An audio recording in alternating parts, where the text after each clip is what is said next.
माननीय बबन कदमजी यांचं पनवेल महानगरपालिका स्थापन झाल्यापासून कळंबोलीच्या विकासामध्ये असलेलं त्यांचं काम, त्यांनी या इथे जनतेच्या कोणत्याही प्रकारच्या समस्या असतील, इतर कोणत्याही प्रकारच्या त्यांच्या विकास कामांसाठीच्या सूचना असतील, त्याच्यावरती तत्काळ अंमलबजावणी केली.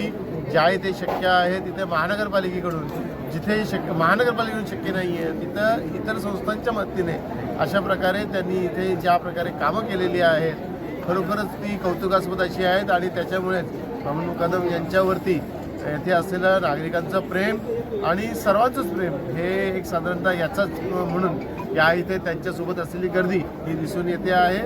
आणि मला विश्वास आहे की बबन कदम जे असतील किंवा बबन बारगेजी यांचं असलेलं कार्य आणि नेहमी ते जनतेच्या सोबत उभे राहिले. संघटनेने जे जे संत त्यांना सांगितलं, त्याप्रमाणे संघटनेच्या शिस्तीमध्ये राहून त्यांनी काम केलेलं आहे. म्हणूनच त्यांचे बबन बारगेजी असतील त्यांची आणि त्याचबरोबर बबन कदमजी यांची लोकप्रियता याच्यामुळे मला विश्वास आहे की या इथे कळंबोलीमध्ये सर्वच प्रभागांमध्ये तो भारतीय जनता पार्टी असेल, शिवसेना असेल, राष्ट्रवादी काँग्रेस असेल, RPI असेल, याचा झेंडा हा या इथे फडकताच राहील. याच्यामध्ये कोणतेही तिळमात्र अशी शंका नाही. बघायला गेलं तर बबन बारगेजी असतील आणि बबन मुकादम असतील यांच्यासमोर बंडखोर भाजपचे देवीदास खेडकर आता उमेदवारी अर्ज भरण्यासाठी गेलेले आहेत. त्या संदर्भात काय सांगा? मुळामध्ये सध्या एक मोठ्या गैरसमजाच्यामुळे ते त्या इथे गेलेले आहेत. आणखीन एकतर जनता कसं आहे की केलेलं कार्य आणखी समजा जनतेमध्ये आपली असलेली समजा एक स्वतःची चांगली प्रतिमा ह्याच्यामुळेच या इथे कार्यकर्ते येतात, त्यांना सांगता विनंती करतात आणि त्यामुळेच देवीदास खेडकरजी यांनी सुद्धा अशा प्रकारचं सांगता त्यांनी इच्छा व्यक्त करणं हा एक भाग असतो. परंतु आपल्याला संघटनेच्या शिस्तीमध्ये राहणं हे अत्यंत आवश्यक असतं आणि त्याप्रमाणेच सांगता मला विश्वास आहे की या इथं देवीदासजी हे त्यांचा निर्णय बदलतील आणि त्यांचा फॉर्म मागं घेतील. आणि संघटनेला त्यांनी आतापर्यंत ज्या प्रकारे त्यांचं सांगता या इथे मोठ्या त्यांचं आयुष्य हे दिलेलं आहे, ह्यापुढे सुद्धा ते संघटनेच्याच सांगता शिस्तीच्या चौकटीमध्ये राहतील. 19 वॉर्डमध्ये आपण मागील निवडणुकीमध्ये आपण उभे होतात, परंतु आताचे जनताही एक विचारात आहेत की परेश शेठ का नाही उभे राहिले. संघटनेने या इथे निर्णय दिलेला आहे की आमदार व खासदारांच्या नातेवाईकांना तिकीट देण्यात येणार नाही आहे. आणि तो निर्णय, मी संघटनेचा माणूस आहे, संघटनेला पूर्ण मानतो आणि संघटनेने दिलेला निर्णय हा मला पूर्णपणे मान्य आहे. माझ्या पाठी कळंबोलीमधली सर्वच जनता बबन मुकादम म्हणजे सर्वसाधारण माणूस म्हणून ओळखला जातो. त्या अनुषंगाने माझी जनता रात्रंदिवस माझ्या पाठी असते, मी त्यांच्या पाठी असतं.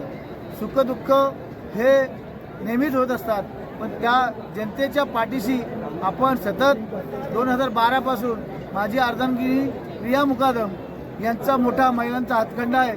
त्याच्यानंतर मला लहान मुलापासून ते ज्येष्ठ नागरिकांपर्यंत आम्हाला समाजामध्ये राहण्याची सवय.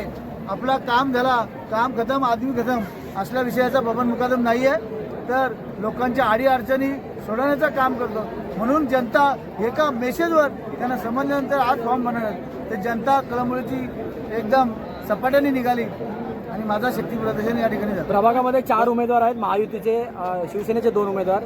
किती ताकदीने तुम्ही आता या सगळ्याला सामोरं जाताय? 100% आमदार प्रशांत ठाकूर साहेबांनी माझ्यावर जी प्रभाग 8ची जबाबदारी दिली, मागच्या वेळेला पण 4ही उमेदवार प्रभाग 8चे निवडून आणले होते.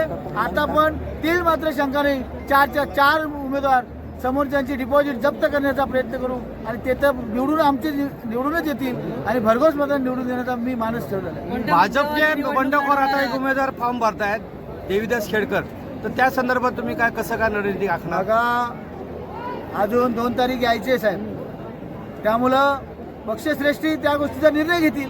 एवढा मोठा माणूस मी नाही आहे, तर तो निर्णय घ्यायचा आहे मला अधिकार पण नाही आहे. मला AP फॉर्म भेटला, मला उमेदवारी भारतीय जनता पार्टीने दिली, मी त्यातच खुश आहे. बाकी आमचे आमदार त्यात सक्षम आहेत, त्यामुळे ते जे कार्यक्रम करतील ते बरोबर करतील. कोणत्या मुद्द्यावर निवडणूक लढवतात? मी येत्या 5 वर्षात जो कळंबोलीचा विकास भारतीय जनता पार्टीमध्ये मी 3 वर्ष नगरसेवक असताना गेलो, आता मी 2 वर्ष सतत काम करत असं. टोटल माझी भारतीय जनता पार्टीमध्ये आता 5 वर्ष झाली, पण मला थोडाही दुजा भाव दिला नाही, कारण हे लोकप्रिय आमदार आमदार प्रशांत ठाकूर आणि त्यांचे बंधू परेशदादा ठाकूर नेहमीच आपल्या मार्गदर्शनात त्यांच्या मार्गदर्शनात आम्ही काम करत असतो आणि मी जो शब्द टाकला त्यांनी कधी नाही बोलला नाही. कारण मी ग्रामपंचायत सदस्य म्हणून लढलोय, जिल्हा परिषद सभापती सदस्य म्हणून माझी मिसेस झाले आणि आता 5 वर्ष नाही तर 8 वर्ष मी नगरसेवक राहिलो. त्यामुळं शासन प्रशासन काय आहे आणि प्रशासनापासून कशी कामं करून घ्यायची ह्यो हातखंडा माझ्यामध्ये आहे. त्यामुळे जनता माझ्या पाठीशी आहे. निश्चिंत जनतेला सांगू इच्छितो त्या ठिकाणी कळंबोलीमध्ये KL1 असेल KL2 असेल किंवा हरेक सोसायटीतल्या प्रत्येक सोसायटीमध्ये जा, बबन मुकादमचं नाव हा घेतातच. का घेतात? काही मला निवडून दिलं म्हणजे उपकार नाही, हे जनतेचे उपकार आहेत माझ्यावरती. प्रत्येक सोसायटीत हायमास असेल, कॉन्क्रीटचे रस्ते असतील, तुमचे सेवरेज लाईन असेल, आपल्या जनतेचे ॲडमिशन असेल, पोलीस स्टेशनचं काम असेल किंवा हॉस्पिटलचं काम असेल, सगळ्या कामात एक फोन 24 तास चालू असतो. म्हणून जनता माझ्या पाठीशी असते. रात्री अपरात्री कधी पण असो, तुम्हाला तर माहितीच आहे, मी जास्त सांगण्यात अर्थ नाही. येणाऱ्या ह्या 10-15 दिवसात अजून सपाट्याने करू. समोरच्या डिपॉझिट जप्त केल्याशिवाय आपण गप्प बसणार नाही. एवढंच बोलतो आणि थांबतो.